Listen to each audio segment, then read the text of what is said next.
ذلك الكتاب لا ريب فيه هدى للمتقين.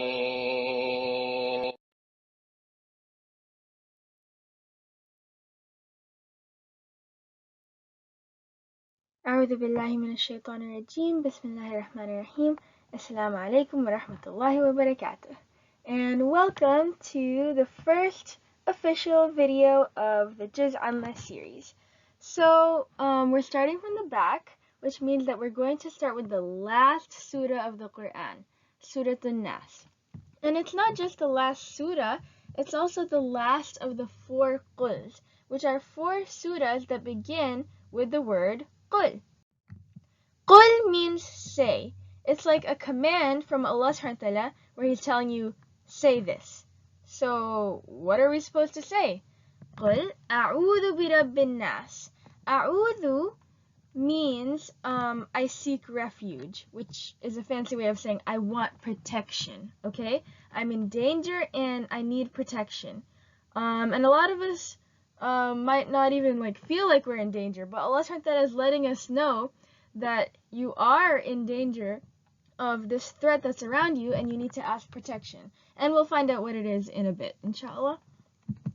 So, who is going to give us that protection? Who are we asking for that protection from? Obviously, Allah subhanahu wa ta'ala. But in this surah, Allah subhanahu wa ta'ala does not use the name Allah at all. He calls himself different names when we're asking him for protection. He wants us to use specific names of his other than Allah subhanahu wa ta'ala in this dua to him. And we'll also find out why that is in a bit, inshallah. So, the first thing he tells us to call him when we're asking his protection is Rabbin Nas. Nas means people, so the Rabb of the Nas. What is a Rabb? Well, all the translations say Lord, but what even is a Lord? So I'm just going to put it in my own words. A Rabb is a kind of owner, but not just any owner. Not the kind of owner I was in 3rd grade when I took that plant home from science class. No.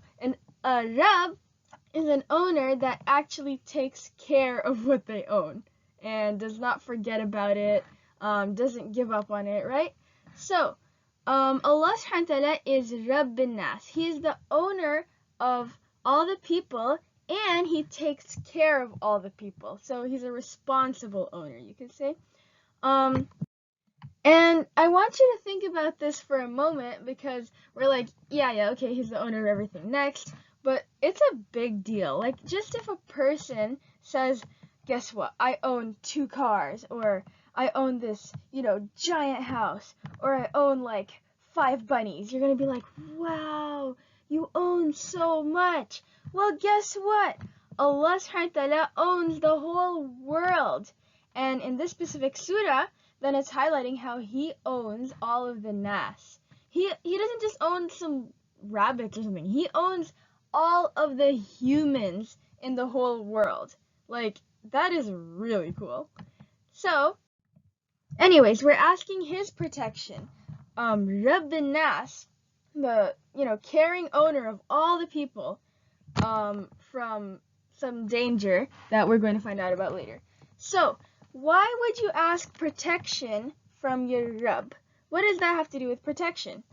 Well, first of all, whenever you're asking for any kind of favor from anyone, then there's always that worry of, what if they say no? What if they don't want to help me?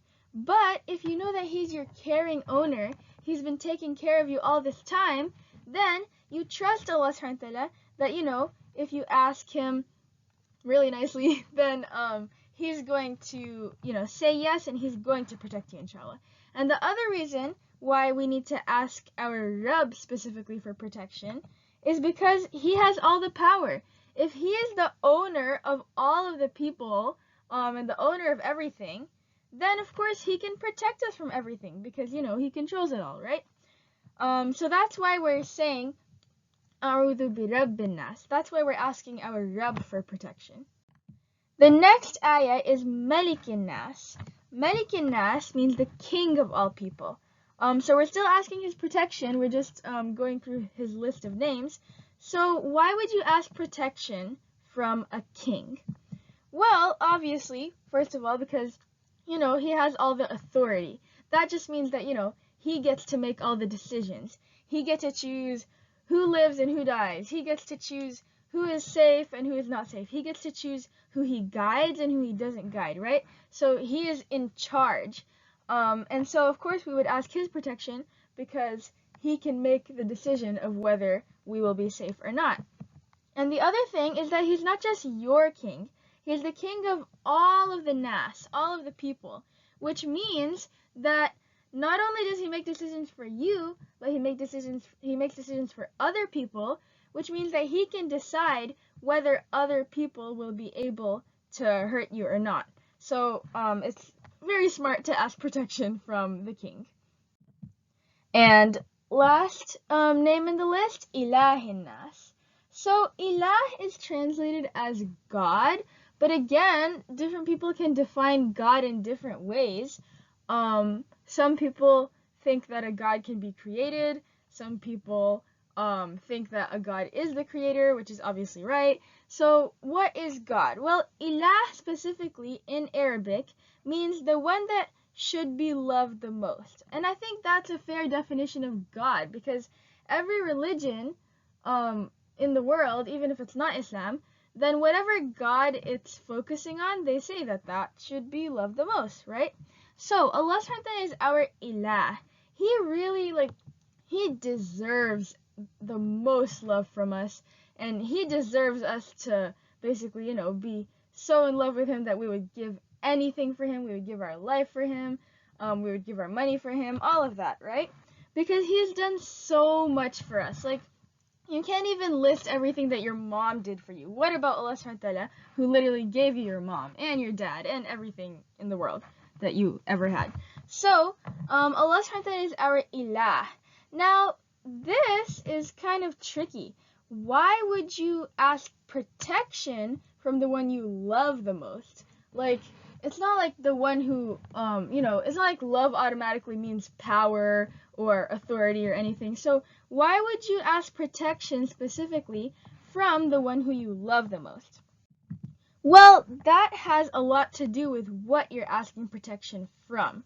So now we're going to find out what is this danger that Allah subhanahu wa ta'ala is warning us to make dua about. And that is the thing that can get in the way of that love between us and Allah subhanahu wa ta'ala, aka shaitan. The reason why we're asking the one we love the most for protection is because our love for him is in danger if we listen to this threat of shaitan, right? And so the next ayah is min sharril waswasil khannas. I want, protection from the evil whispers of the khannas. I want to be protected from those. So obviously you can tell that khannas must have something to do with shaitan, but what exactly does that mean? It means someone who basically doesn't give up on you. They just keep coming back and coming back, whether you listen to them or not. They just keep repeating the same thing, coming to you. And Allah sometimes says in the Quran, shaitan is going to come to you from the right and the left and top and down and front and back and everything, okay? He's just going to keep coming back. He's not going to give up on you. He really wants you to join him in Jahannam, okay? And so we're asking Allah subhanahu wa ta'ala's protection from the evil whispers of, those shaitans who don't give up on us, right? And then next, the ones who whisper in the hearts of people. الَّذِي يُوَسْوِسُ فِي صُدُورِ النَّاسِ. Because shaitan is not going to kind of shout it out to you, because then you're going to notice that, hey, there's something wrong with this. If he tells you, go kill someone right now, then you're going to be like, no, I'm not going to kill someone right now. But if he whispers, hey, this person, they give you a hard time all the time. They're so mean to you. They make everyone, hate you. They, make everyone make fun of you. They're just such a problem in your life. Wouldn't life be so awesome if they were just gone? And he's just going to slowly whisper it. Allah subhanahu wa ta'ala is highlighting here that he's not that obvious that you can catch him like that. He's very sneaky. And so we're asking Allah subhanahu wa ta'ala's protection from this sneaky shaitan, that keeps coming back and telling us bad things. Min al-jinnati wan nas. And now this is the interesting part. We, whenever we think shaitan, the first thought that comes to our mind is the jinn shaitan, obviously. But people can be shaitans in your life too, okay? I mean, like, I'm sure every one of us has that one friend that we literally feel like whenever we're around them, all of a sudden we just become such a bad person, you know? We start making fun of people and backbiting and saying bad words and all kinds of things. And so, Allah subhanahu wa ta'ala, while He's teaching us this dua, He's also teaching us the different kinds of danger we're in, so that we don't just make dua and then not be careful. We can make dua and also watch out for these specific things, right? And so, these evil whisperers that just keep coming back and, trying harder, they can be from jinns and people. They can be, the person who sits next to you at school. They can even be someone in your own family, okay? So, never feel like you're completely safe. Keep asking Allah subhanahu wa ta'ala for protection and stay on guard, right? And I just wanted to make one note here before I end, that there can be good khannas too. So in this surah, we're asking protection from shar, evil, from shar al-waswas al-khannas. But there can be, good khannas too. Good people that keep coming back to you and keep trying to advise you. And even if you, don't respond well, then they try a different way. They try a nicer way to basically, help you listen, because they really care about you. And, they want to, they want to see you in Jannah, right?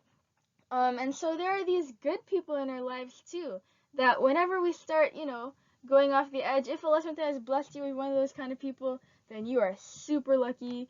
I think, like, my mom is the best example of that for me, that, every time me or my siblings start to, stray a little and, go on the wrong path a little, she quickly, warns us and brings us back in a really nice way. And so, basically there can be good khannas too. And our goal is not just to stay away from the bad khannas, but also to be from the good khannas, and to not give up on people, in trying to help those around us go to Jannah. So, even if, let's say, your little sister, you kept trying to tell her this mistake that she was making in salah or something, and she just would close her ears and not listen to you, then don't give up on her. Try a nicer way. Try, like my mom says, okay, first make them thankful to you, like, I don't know, play a game with her or something, and then once they're happy with you and they're ready to listen, then tell them very nicely about the mistake and stuff. And that can just, help up our level in Allah's eyes a lot, if we can be from the good khannas. So anyways, that wraps up Surah Nas, one of 4 surahs starting with Qul, say, because Allah subhanahu wa ta'ala is telling us to say a dua asking His protection from shaitan. Here's a quick translation, or like summary of this video if you want a screenshot. Assalamu alaikum wa rahmatullahi wa barakatuh.